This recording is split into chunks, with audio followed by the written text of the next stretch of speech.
Finance minister Amit Mitra আমাদের financial adviser main, তিনি নিজেও ভার্চুয়ালে আছেন।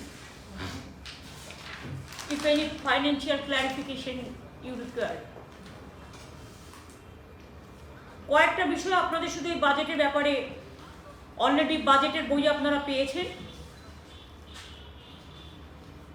এবং আমাদের অনেক স্কিম ইতিমধ্যেই চলছে।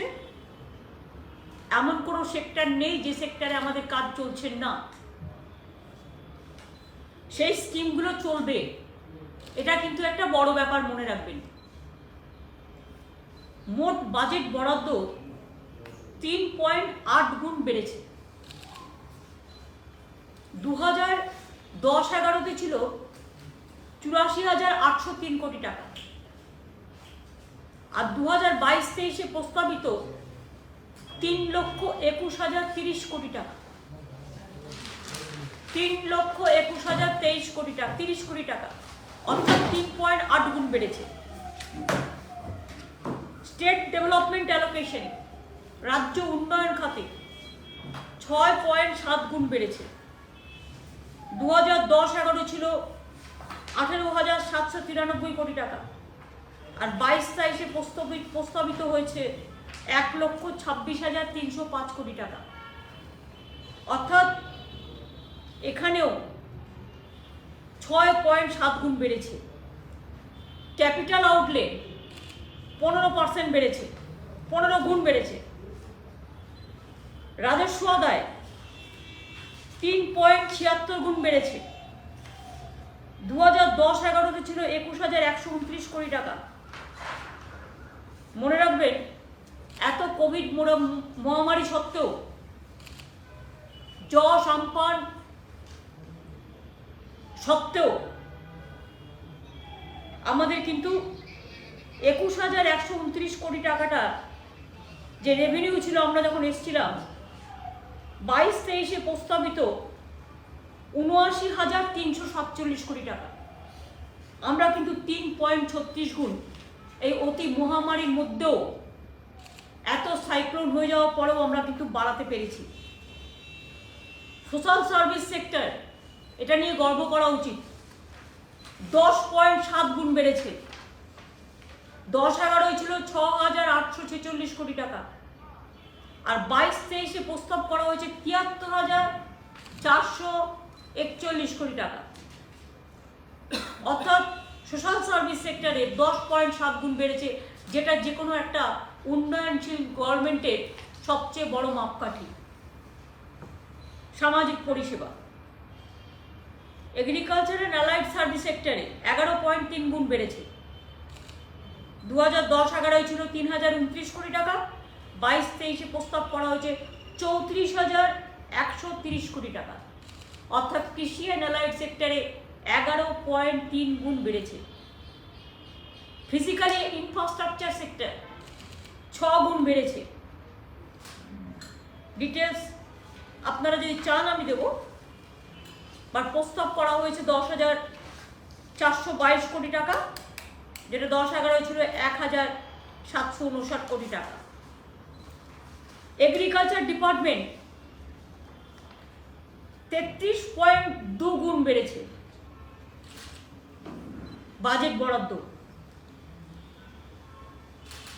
হায়ার এডুকেশন ডিপার্টমেন্ট 25.4 গুণ বেড়েছে। Health and family welfare department 19.3 গুণ বেড়েছে। Women and child development and social welfare department 17.5 গুণ বেড়েছে। পিএইচই ডিপার্টমেন্ট 16.1 গুণ বেড়েছে। Minority affairs and Madrasa education department 10.6 গুণ বেড়েছে। Backward classes welfare department and tribal department budget বরাদ্দ 6.7% বেড়েছে।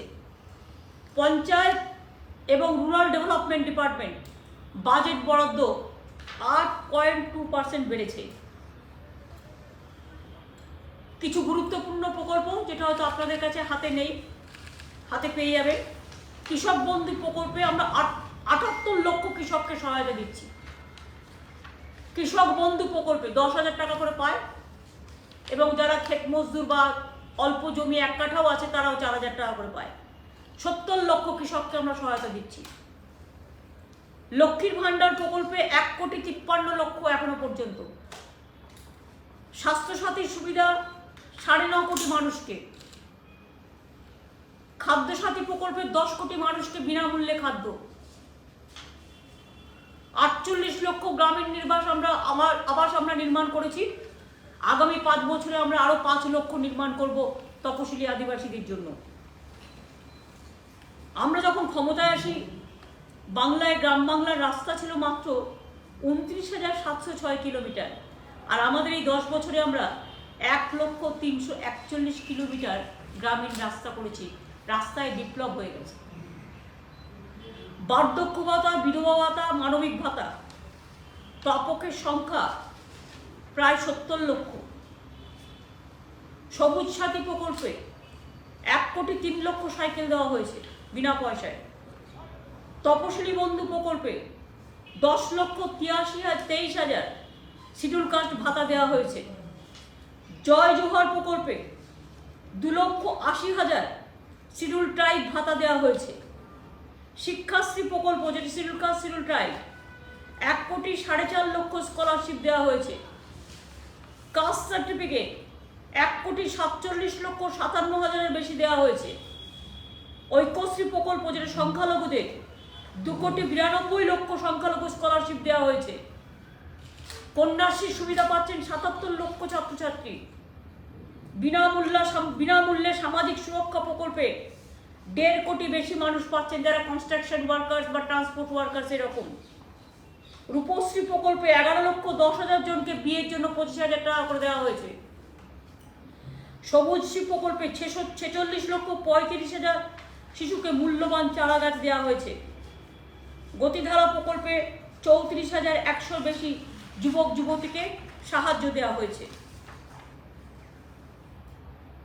আমরা কেন্দ্রীয় সরকারের কাছে এখনো 90,000 কোটি টাকার ওপর পাই। এই যে কথায় কথায় বলে না, তো কেন্দ্র দিচ্ছে কোথা থেকে? এখান থেকে তো জিএসটির টাকাটা কালেকশন করে নিয়ে যাচ্ছে। তার থেকে আমাদের ভাগটাই তো আমরা পাচ্ছি না, সেই ভাগটাও তো পুরো দিচ্ছে না। ইনকাম ট্যাক্স কালেকশন করে কে? Central government. টাকা কার? রাজ্যের থেকে নিয়ে যায়।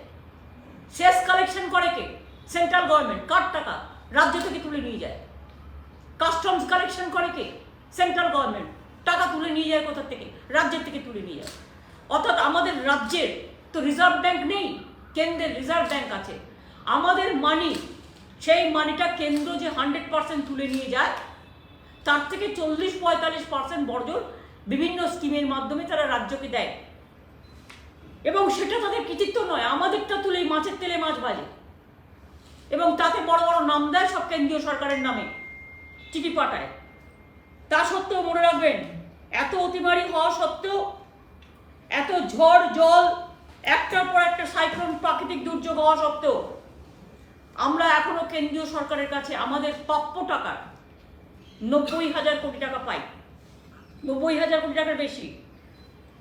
বুলবুলে পাই, বুলবুল সাইক্লোনে 6,334 কোটি টাকা। আমফান সুপার সাইক্লোনে পাই 32,310 কোটি টাকা। ইয়াস সাইক্লোনে পাই 4,222 কোটি টাকা। সমগ্র শিক্ষা মিশনে পাই 15,865 কোটি টাকা। বিআরজিএফ স্পেশাল, এটা আমরা পাই 2,330 কোটি টাকা। ফুড সাবসিডি পাই 1,264 কোটি টাকা। আর যারা বলে বেড়াচ্ছেন আনপ্ল্যান্ড অর্থনীতি, আগামী দিন পেনশন পাবে না, মনে রাখবেন একমাত্র স্টেট পেনশন দেয় শুধু বেঙ্গল। সারা ভারতবর্ষে আগে বিজেপির নেতাদের জানতে হবে, এবং ওদের যারা তোফা আছে তাদের জানতে হবে। সোফায় বসে বসে যারা দর্শনধারী তোফাদারের জ্ঞান দেয়, একমাত্র রাজ্য বাংলা যারা এখনো পেনশন দেয় সরকারি কর্মচারীদের, সব রাজ্য উঠিয়ে দিয়েছে। বিজেপির কোনো রাজ্য পেনশন দেয় না। চোরের মায়ের বড় গলা, করবার ক্ষমতা নেই, বড় বড় ভাষণ। এরপর তো আবার দেখতে পাচ্ছেন বলছে গ্যাসের দাম বাড়বে, পেট্রোলের দাম বাড়বে, ডিজেলের দাম বাড়বে। বাড়তে বাড়তে কোথায় চলে গেছে? ইকোনমি ফেল করেছে, আনএমপ্লয়মেন্ট 40% কমে গেছে, গরিব মানুষের সংখ্যা বেড়েছে, ব্যাংকের টাকা স্ট্যাগনেন্ট হয়ে আছে, মানুষের হাতে পয়সা নেই। মানুষের হাতে পয়সা দিলে অর্থনীতিটা সচল হয়। আমরা যেমন মানুষের হাতে পয়সা পৌঁছে দিচ্ছি। আমার লোক পোষার শিল্পী তারাও 2 লক্ষ শিল্পী ভাতা পায়, আমার বিধবারা ভাতা পায়, মেয়েরা লক্ষ্মীর ভাণ্ডার পায়, কৃষকরা টাকা পায়, শ্রমিকরা পায়। আমাদের যারা চা বাগান শ্রমিক থেকে শুরু করে যাদের চা বাগান বন্ধ হয়ে যায় তাদের জন্যও আমাদের প্রোগ্রাম আছে। এই রকমভাবে মানবিক ভাতা, ফিজিক্যালি চ্যালেঞ্জ যারা, মানবিক ভাতা, আমাদের বিধবা ভাতা, আমাদের কৃষক ভাতা, আমাদের কিষাণ ভাতা সমস্ত আছে। এছাড়াও Aikyashree scholarship, Kanyashree scholarship, mid day meal থেকে শুরু করে বিনা পয়সায় খাদ্য, দুয়ারে সরকার, পাড়ায় পাড়ায় সমাধান, লক্ষ্মীর ভাণ্ডার, এমএসএমইতে হাজার হাজার লক্ষ লক্ষ ছেলেমেয়ের চাকরি এবং কোটি কোটি ছেলেমেয়ের বা বিভিন্ন জায়গা থেকে বামতলা লেদার ইন্ডাস্ট্রি একটা গেটওয়ে হয়ে গেছে, লেদার ইন্ডাস্ট্রি, যেখানে অলরেডি 5 লক্ষ ছেলেমেয়ের চাকরি হবে বলে কমিটমেন্ট আছে, ইতিমধ্যে কয়েক লাখ হয়ে গেছে। হাওড়াও বিভিন্ন ক্লাস্টার হচ্ছে সারা বাংলা জুড়ে, তাজপুর থেকে শুরু করে, দেউচাপাচুমি থেকে শুরু করে, জঙ্গলমহলী সুন্দরী নগরী, রঘুনাথপুর থেকে শুরু করে, অশোকনগরে ওএনজিসি থেকে শুরু করে, আমার 3টে ডেডিকেটেড করিডোর থেকে শুরু করে, আমাদের এতগুলো গাদা গাদা প্রায় 90 লক্ষ আমাদের ক্লাস্টার আছে এবং আরও নতুন নতুন ইন্ডাস্ট্রিয়াল ক্লাস্টার থেকে শুরু করে, যেখানে কয়েক আমাদের 10 কোটি লোকের মধ্যে অন্তত কর্মসংস্থানের মধ্যে কাজ পাবে। মাটি সৃষ্টি থেকে শুরু করে, নিজ ভূমি থেকে শুরু করে, 100 দিনের কাজ থেকে শুরু করে আমরা কয়েক কোটি এমপ্লয়মেন্ট তৈরি করতে পারবো, যেটা পরিবারের কেউ না কেউ, পশ্চিমবাংলায় মনে রাখবেন একমাত্র রাজ্য অন্তত 90%-এর ওপরে কোনো না কোনো পরিবার কোনো না কোনো গভর্নমেন্টের পরিষেবা পেয়েছে। বিনা পয়সায় সাইকেল, ক্লাস 12-এ উঠলেই 17 লক্ষ ছেলে মেয়েদের স্মার্টফোন দেওয়া হয়েছে বিনা পয়সায়, বই দেওয়া হয় বিনা পয়সায় 8 পর্যন্ত, স্কুল ব্যাগ দেওয়া হয়, জুতো দেওয়া হয়। এখন স্কুল ড্রেস তৈরি করতে বাইরে থেকে যে কাপড়টা আসতো আমরা এখানে পাওয়ারলুম তৈরি করে, হ্যান্ডলুম তৈরি করে আমরা আমাদের কৃষকদের মধ্যে দিয়ে, আর্টিজেনদের মধ্যে দিয়ে করাবো। সুতরাং এখানে লক্ষ লক্ষ কর্মসংস্থান তৈরি হয়। যে জমিগুলো অনুর্বর ছিল, কোনোদিন কেউ একটা গাছও পুঁততো না, সেই জমিগুলোকে আমরা মাটির সৃষ্টির মধ্যে নিয়ে এসেছি। কারণ মাটির সৃষ্টি করে, মাটি সজীবতা আনে, মাটিতে জল পেলে মাটি উর্বর হয়। এই জায়গাগুলো বিভিন্ন পরিকল্পনার মধ্যে দিয়ে আমরা কাজে নিয়ে এসেছি। আজকে এত কোভিড মহামারী, এত সাইক্লোন থাকা সত্ত্বেও প্রাকৃতিক দুর্যোগ বাংলায় সবচেয়ে বেশি হয়। কেন জানেন? বাংলা হচ্ছে নদী মাতৃকার দেশ, বাংলাদেশও তাই, দেখবেন ওখানে সাইক্লোন বেশি হয়। এটা নদী মাতৃকার দেশ। আমাদের এখানে জলাশয়, তা সত্ত্বেও আমরা জল ভরার জন্য, বন্যায় যাতে ভেসে না দেয় একবারে, আমরা প্ল্যান করে প্রায় 3 লক্ষের ওপর জলাশয় কেটেছি। আমরা চেক ড্যাম তৈরি করেছি আমরা, যাতে অনেক জল সেগুলোতে ভরে যায়। কিন্তু আজ পর্যন্ত সেন্ট্রাল গভর্নমেন্ট বারবার রিকোয়েস্ট করা সত্ত্বেও ডিবিসি এখনো পর্যন্ত তারা ড্রেজিং করেনি ঠিক মতো। কলকাতা গঙ্গা করেনি ড্রেজিং, তারা হলদিয়া করেনি ড্রেজিং। ফরাক্কায় আমাদের 700 কোটি টাকা দেওয়ার কথা ছিল ইন্দো বাংলাদেশ জল চুক্তির পর, সেই টাকাটা দেওয়া হয়নি। মুর্শিদাবাদ, ধুলিয়ান, ফরাক্কা আমাদের নিজেদের কাজ করতে হচ্ছে, সব গঙ্গার তলে চলে যাচ্ছে। এবং সেন্ট্রাল গভর্নমেন্ট তার কমিটমেন্ট, এগুলো সেন্ট্রাল পলিসি একটাও করেনি। ঘাটাল মাস্টার প্ল্যান দীর্ঘদিন পড়ে আছে। মুর্শিদাবাদের ধুলিয়ান, ফরাক্কা থেকে শুরু করে, সুতি থেকে শুরু করে, ওদিকে মালদা থেকে শুরু করে, এই যে গঙ্গা অ্যাকশন প্ল্যান, একটা টাকাও দিচ্ছে না, কোনো কাজই করছে না। আর এখন তো সবটাই প্রায় বন্ধ। ব্যাংকের লোন দেওয়া প্রায় এমন একটা জায়গায় এসে গেছে যে মানুষ ব্যাংকে টাকা রাখছে, সেই টাকা ফেরত পাবে কিনা তাও মানুষ জানে না। এইরকম একটা পরিস্থিতির মধ্যে দাঁড়িয়ে মানুষের ভাগ্য, সচল ভাগ্যটাকে অচল করে দেওয়া হয়েছে। আর শুধুমাত্র ইলেকশন মেশিনারির জোরে, আর শুধুমাত্র সেন্ট্রাল এজেন্সির জোরে এবং টোটালি একনায়কতন্ত্রের জোরে কয়েকটা স্ট্র্যাটেজিতে লাফাচ্ছে। 2024-এ বাজনা বাজাতে শুরু করেছে। আমরা বলি ডুগডুগি বাজালে হবে না, সাথে ঘন্টা চাই, সাথে হারমোনিয়াম চাই, সাথে তবলা চাই, সাথে করতাল চাই, সাথে ভায়োলিন চাই, সাথে গান চাই, সাথে তান চাই, সাথে সুর চাই, সাথে প্রাণ চাই। সব নিয়েই 24 আসবে। আগামী 2 বছর বাদে আমি বলতে পারি আমি বেঁচে থাকবো কিনা। আগামী 2 বছর বাদে অমিতদা বলতে পারবে অমিতদা বেঁচে থাকবে কিনা। আগামী 2 বছর বাদে চন্দ্রিমা বলতে পারবে ও অর্থমন্ত্রী থাকবে কিনা। সুতরাং মনে রাখবেন, ডেস্টিনি ইজ ডেস্টিনি।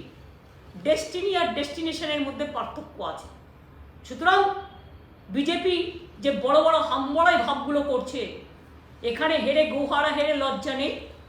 বাজেটে পর্যন্ত পড়তে দিচ্ছে না। আমি তো পার্লামেন্টে, আমি 7 টার্মস এমপি ছিলাম পার্লামেন্টে।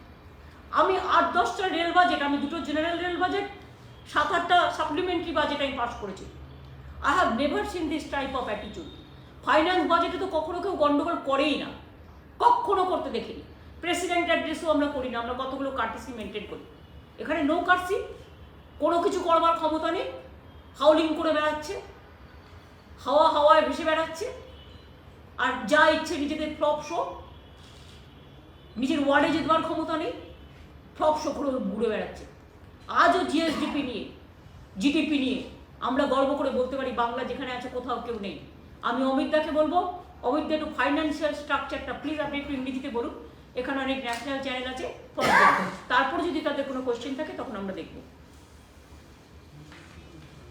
থ্যাংক ইউ ভেরি মাচ, অনেক ধন্যবাদ আপনি আমাকে বলতে বললেন। আপনি যে সমস্ত কথা বলেছেন তাতে একটা জিনিস আপনি বলেছেন যেটা অত্যন্ত গুরুত্বপূর্ণ, যে আমাদের দ্বারা টাকা দিচ্ছে না।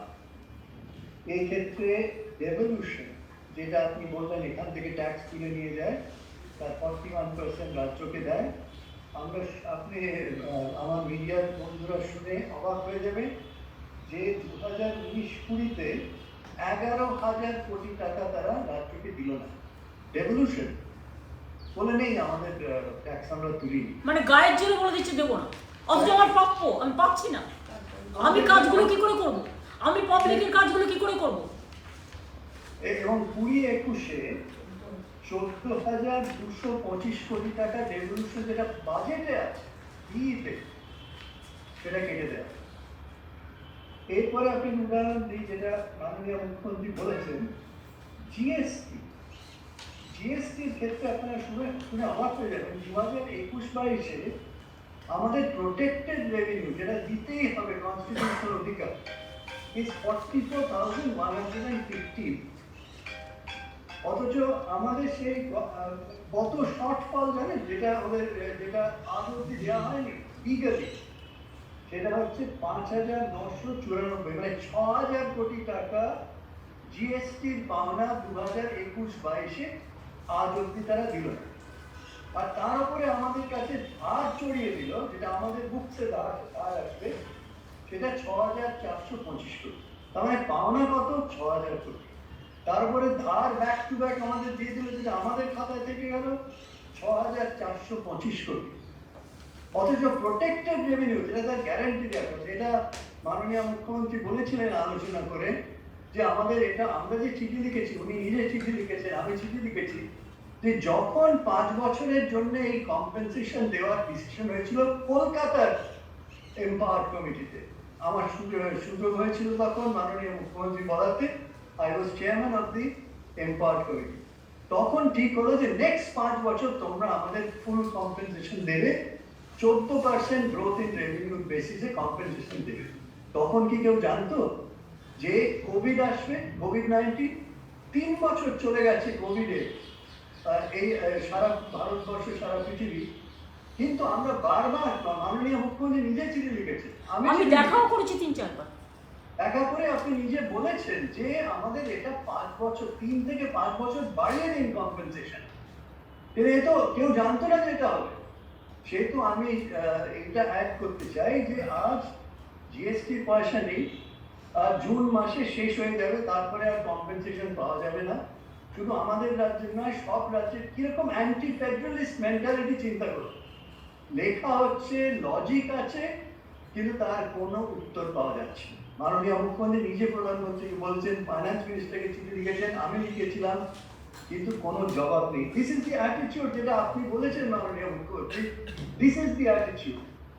সে তো এটা It is especially destructive attitude to finish the federal structure. Absolutely. অথচ এর সঙ্গে দেখুন আজকে ভারতবর্ষের কথা যদি ধরা যায়, তাদের 3.5 crores আনএমপ্লয়মেন্ট ফেব্রুয়ারি মাসে, 3.5 কোটি অল ইন্ডিয়া লেভেলে, যেটা তাদের দায়িত্ব।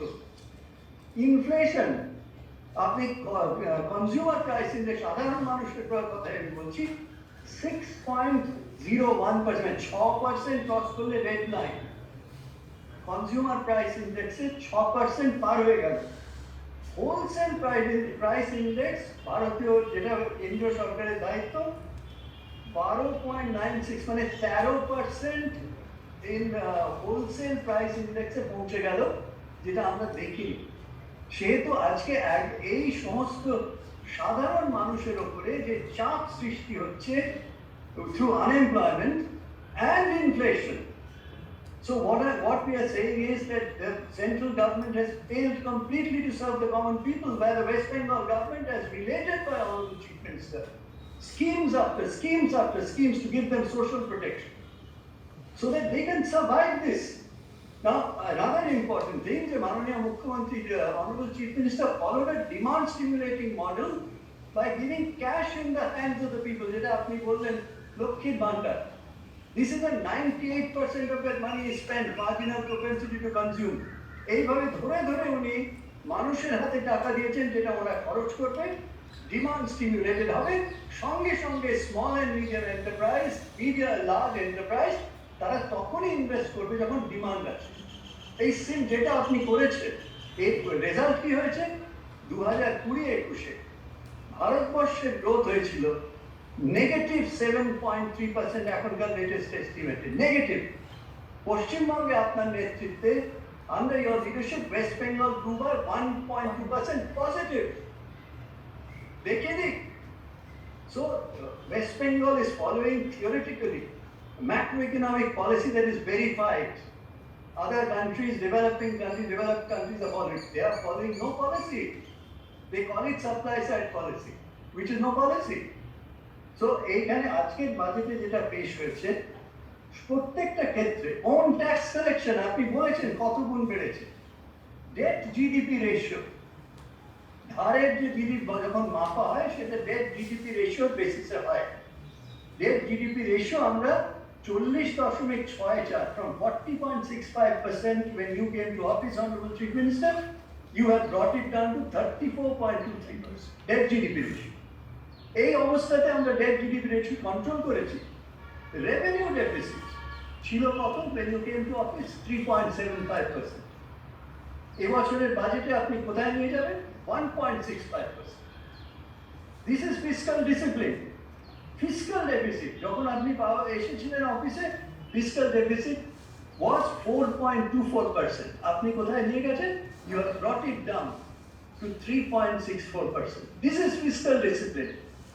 Own taxes, যেটা আপনি বলেছেন, has grown from 21,129 crores to a projected, যেটা আমরা এই বাজেটে করে দেখিয়ে দেব, 79,347 crores.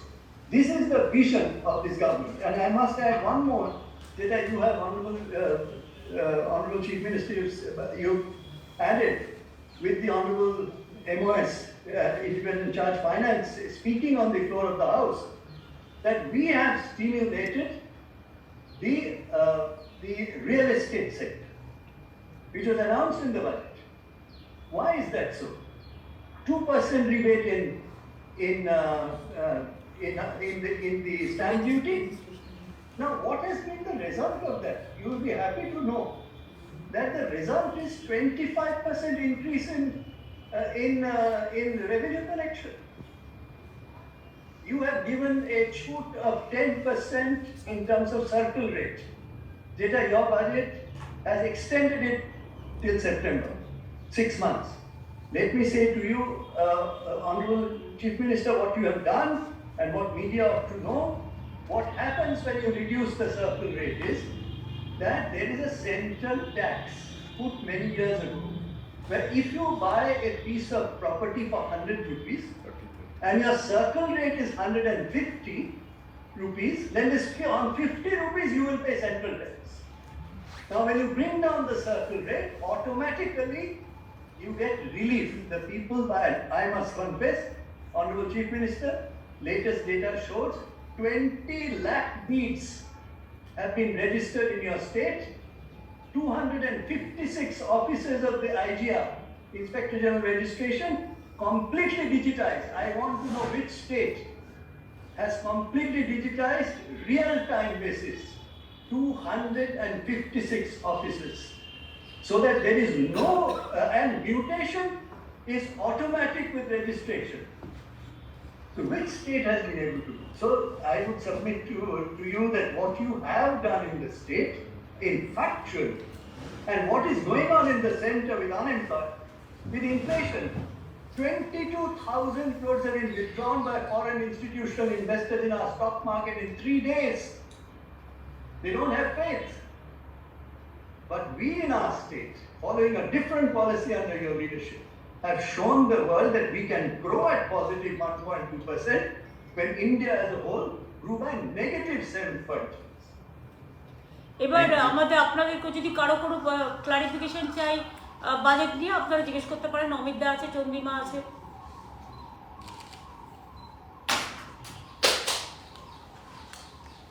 मैम एक सवाल था आपसे, कल ही 5 राज्यों में चुनाव के नतीजे और बजट बजट बजट क्या भूल गया?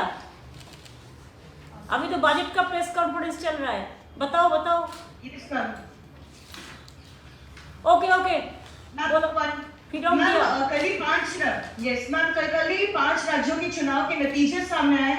आम आदमी पार्टी पंजाब में जीती है, 4 राज्यों में बीजेपी जीती है, लेकिन कांग्रेस का जो है अस्तित्व खत्म होते हुए दिख रहा है, बिल्कुल भी अच्छा प्रदर्शन नहीं रहा। इस चुनाव नतीजों को आप कैसे देखती हैं? कांग्रेस के बाद कांग्रेस कर सकता है। I am not saying anything about Congress. It is absolutely different political party, I can not say that. लेकिन जिसमें आप कहा रहा है कि यूपी में बीजेपी जीता है, आप अगर इसको अच्छा से कैलकुलेशन करेंगे तो आप देख लो, अखिलेश जी का वोट था पहले 21%, अभी उसको 37% का आसपास वोट मिला। वो लोग जब गवर्नमेंट भी बनाया था अखिलेश, तब भी उसका वोट परसेंटेज था, सो फार I know 36% something. Akhilesh ji का आसन 78 बढ़ा और बीजेपी का लॉस हुआ 54 आसन सीट लॉस हुआ। और इतना उधर में क्या है, उधर में मेरे को जो लगा कि इतना ईवीएम का खिलाफ में कंप्लेन हुआ and Banaras DM is also suspended, so for I know, I have seen the paper. So if A DM is suspended because of his EVM machine को उठाने के लिए, तो ईवीएम मशीन को छुपाने के लिए, तो ये तो बहुत बड़ा ये ग्रीवेंसेस है। हमको लगता है अखिलेश को हरा दिया गया है। ये बहुत सारे लूट भी चला है। अखिलेश को डिप्रेस नहीं होना चाहिए, अपसेट नहीं होना चाहिए, जनता का पास जाना चाहिए और इसको चैलेंज करना चाहिए कि हर इलेक्ट्रॉनिक मशीन को, जो हम कहते हैं कि फॉरेंसिक टेस्ट होना चाहिए कि ये वही मशीन है जिसमें लोगों ने वोट दिया और वही मशीन है से दोबारा लेके आया। जो पंजाब में नहीं हुआ कि पंजाब में आपका वर्कर्स प्रोटेक्ट किया है, हमारा इधर में भी यही करने चाहते थे। हमारा इधर में भी हम लोग मशीन को गार्ड करते हैं, लेकिन यूपी में गार्ड करने का कोई तरीका नहीं है। तो अखिलेश अगर हारा है, बीजेपी अगर जीता है, तो पॉपुलिस्ट वोट के लिए नहीं जीता है, पॉपुलर मैंडेट नहीं मिला, लेकिन इसको मशीनरी का मैंडेट मिला।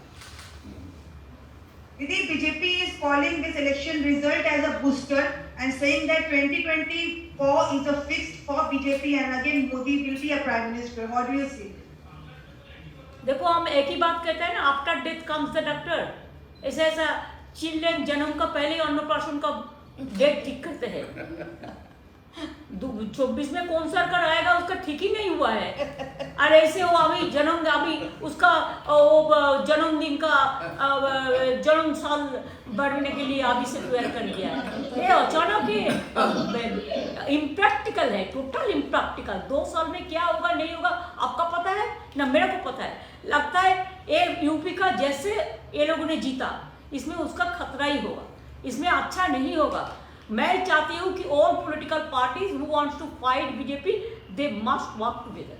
कांग्रेस को ऊपर डिपेंड करके कुछ नहीं चलेगा कि Congress was earlier they captured the all of throughout the country through their organization. But now they are not interested, they are losing this credibility. So there are so many political parties, regional political parties, all must be working together, और इसमें फैसला जरूर हो सकता है.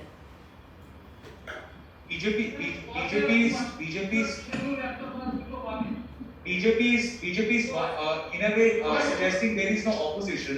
They are mocking that this fractured opposition can never be a threat to this force and formidable position of BJP now. That is true that fractured opposition, it means Akhilesh contested against of Mayawati, against of Congress, against of so many other political parties. But he fought alone, like us. We fought against CPM, we fought against Congress, we fought against BJP, we fought against so many forces. Like this, the vote is divided. If the mandated fractures because the vote is opposition vote is divided, और opposition vote को जो divided हो गया है, इसमें उसका advantage BJP को मिला because they have got their single vote. Suppose 1 into this 1 plus 1 and 1 they have got 1 and other political parties this Akhilesh they have got -9 ऐसा उसको contest करना पड़ा. तो just like अभिमन्यु के जैसा बौद्ध किया था ऐसा उसको हराने के लिए दिखाने के लिए ऐसे किया है. उधर में बीजेपी नहीं कह सकता है कि it is the populist vote और the popular vote. And media को भी thank you so much. Media has become the man of the match. पहले से ही आप लोगों ने इतना हाइप करके देता है कि बीजेपी को कुछ करने का जरूरत भी नहीं होता. वो मीडिया का हाइप से ऐसे ही जीत जाता है. ম্যাডাম গোয়াতে খুব আশা করেছিলাম যে তৃণমূল পাবে. গোয়া জাস্ট স্টার্ট করেছে. শুনুন, Goa just Trinamool started and we have got 6% vote. It is more than enough within 3 months. Madam আপনাদের গোয়াতে যে অ্যালায়েন্স পার্টনার ছিল তারা তো বিজেপির সাথে যাচ্ছে. Shouldn't I do not know anything about this because we have no MLA and so we cannot control them also now. It was a pre-poll alliance and Trinamool Congress doesn't have any MLA. So they have decided when Trinamool Congress is not became the member. So let us decide our own policy. And I don't have the member, so I cannot decide their policy. But pre-poll alliance, there is the understanding they should not join BJP, and we oppose that. We don't like it. গত 7 তারিখে বিধানসভায় যে ঘটনা ঘটেছিল রাজ্যবাসী দেখেছে এবং গত কয়েকদিন ধরে দেখা যাচ্ছে বিরোধী দলের পক্ষ থেকে ওয়াকআউট করা হচ্ছে. আগে বাজেটে ওয়াকআউট করা হলো, কি বলবেন? এদের ওয়াকআউট ছাড়া কোনো কাজ নেই তো. Walkout not workout. কাজ করতে পারে না, কাজ করবার কোনো ক্ষমতা নেই. টিভিতে দর্শনধারী কিন্তু নয় গুণ বিচারী. সুতরাং এরা ওয়ার্কটাকে কি করে করতে হয় সেটা জানে না. No experience, no work capability. কাজ করতে জানে না, শুধু বিরোধিতা করতে জানে. সারাক্ষণ আমি দেখছি এমনকি মহিলারাও যখন কথা বলছেন মহিলাদের বাধা দেওয়া হচ্ছে. আমি আমার কথা বলছি না, আমি নিজেকে হিউম্যান বিং হিসেবে মনে করি. আমার সাথে জীবনে ওরা পারবে না. চন্দ্রিমা এসে মহিলা ফাইন্যান্স মিনিস্টার আজকে ভাষণ দিচ্ছে, তাকেও যেভাবে ডিস্টার্ব করা হচ্ছে, দিস ইজ আনফর্চুনেট. मैम आम आदमी में काफी डर है कि पेट्रोल डीजल के दाम जो है वो फिर एक बार बढ़ सकते हैं यूपी चुनाव के बाद. लोग पैनिक में अपने फ्यूल टैंक फुल करा रहे हैं और महंगाई जो है फिर एक बार बढ़ने का डर लग रहा है कि पेट्रोल डीजल और कुकिंग गैस के भी दाम बढ़ सकते हैं. वो तो हमारा एप्रीहेंशन हम पहले ही बोल दिया. हम लोगों ने तो पहले इलेक्शन के टाइम में ही बोल दिया ये लोग मशीनरी लेके जीतेंगे और जीतने का बाद इसका पहले काम है कि लोगों को पकड़ काटना. पूरा बोलते हैं कुछ और करते हैं कुछ.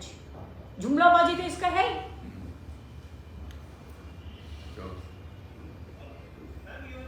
दीदी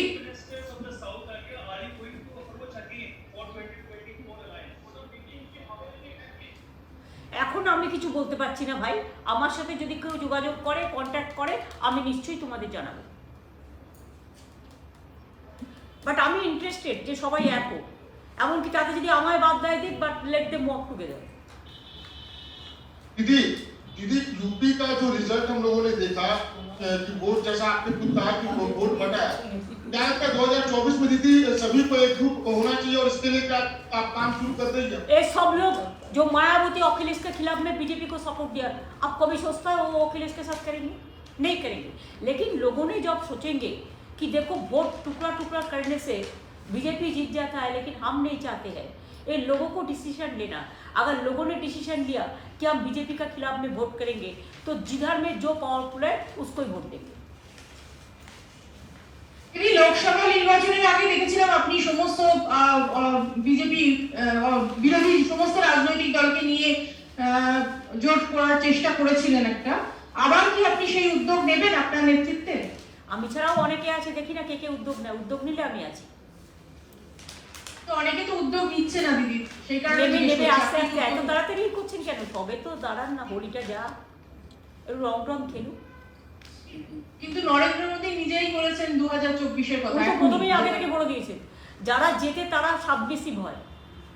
আপনারা দেখেছেন আমাদের প্রত্যেকটা ইলেকশনে আমরা বলেছি we have to be more and more submissive, কিন্তু উনি এত অ্যাগ্রেসিভ প্রথম দিনই হয়ে গেছেন, সেটাই তো পতনের মূল লক্ষ্য।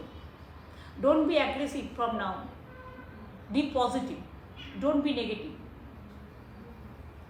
আচ্ছা ম্যাম, আপনাদের যে ন্যাশনাল ফুটপ্রিন্টস বাড়াচ্ছেন আপনার বিভিন্ন স্টেটসে, ওটা কি কন্টিনিউ করবেন? ওটা It will continue. আপাতত কিছু নেই? It will continue, but we will work with our friends also. তাহলে থ্যাংক ইউ, বাজেট নিয়ে কোনো কোশ্চেন নেই। অমিত দা থ্যাংক ইউ সো মাচ। না ম্যাডাম, একটা কোশ্চেন আছে। দে আর হ্যাপি। ম্যাডাম একটা কোশ্চেন আছে। কি কোশ্চেন? ম্যাডাম, সেটা হচ্ছে যে এবছরও দেখা যাচ্ছে প্রায় 20,000 কোটি টাকার বেশি রেভিনিউ ডেফিসিট রয়েছে।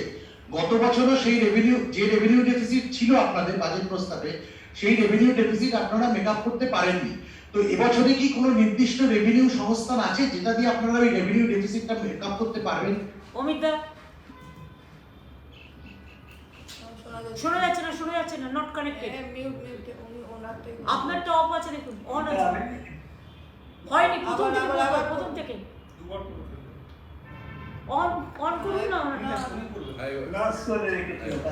নাও এবারে শুরু করি। হ্যাঁ, প্রথম থেকে বলুন। হ্যাঁ, আচ্ছা, প্রথমে আমাদের বুঝতে হবে we have to first understand revenue deficit as a proportion of GDP. This is the standard parameter.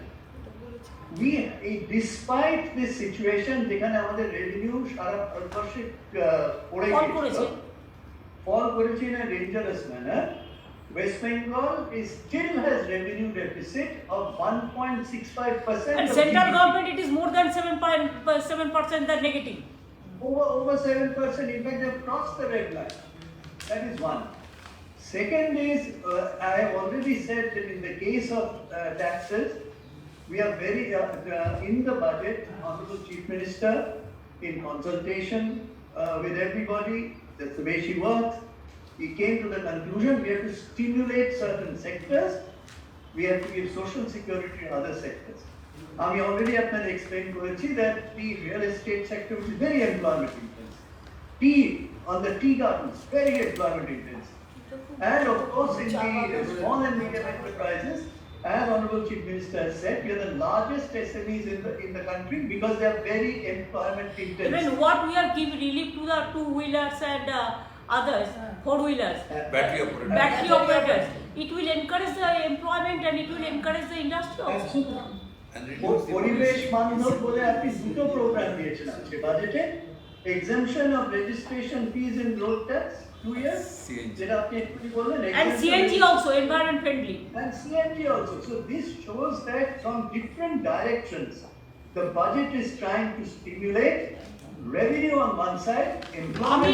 একটা ভাষায় বলতে পারি, এই বাজেট জয় বাংলা বাজেট, সাধারণ মানুষের বাজেট, কৃষকের বাজেট, মা বোনদের বাজেট, ছাত্র যুবর বাজেট, শ্রমিকের বাজেট, মানুষের মুখে হাসি ফোটানোর বাজেট, সবুজ সৃষ্টি দৃষ্টির বাজেট। এবং এই বাজেট সামাজিক সুরক্ষার একটা বড় বাজেট। এই সামাজিক সুরক্ষা কোথাও নেই। বিনা পয়সায় রেশন, বিনা পয়সায় চিকিৎসা, বিনা পয়সায় পড়াশোনা, বিয়ে না হলে টাকা, এবং প্রত্যেকটা এলাকায় স্টুডেন্টদের ক্রেডিট কার্ড থেকে শুরু করে, দুয়ারে রেশন থেকে শুরু করে, লক্ষ্মীর ভাণ্ডার থেকে শুরু করে, স্বাস্থ্যসাথী থেকে শুরু করে, সব যে সামাজিক সুরক্ষা আমরা দিই এটা আর কোথাও নেই। দিদি একটা প্রশ্ন ছিল দিদি, দিদি দিদি বাজেটের পর আজকে 28% ডিএ এখনো বকেয়া বলে বিজেপি আন্দোলন করছে, দিচ্ছে না, বলছে বাজেটে কোনো উল্লেখ নেই। তারা বাড়িয়েছে এবং এই যে ওদের 90,000 কোটি টাকাটা দিয়ে দিতে বলুন, ওদের বলুন আন্দোলন করার অধিকার তাদের থাকে যারা দেয়। আমাদের প্রাপ্য টাকা 90,000 কোটি টাকা দিতে বলুন। আমরা অলরেডি অনেক দিয়ে দিয়েছি। সেন্ট্রাল গভর্নমেন্টের কাছে রিজার্ভ ব্যাংক আছে, তারা যেটা দিতে পারে আমরা দিতে পারি না।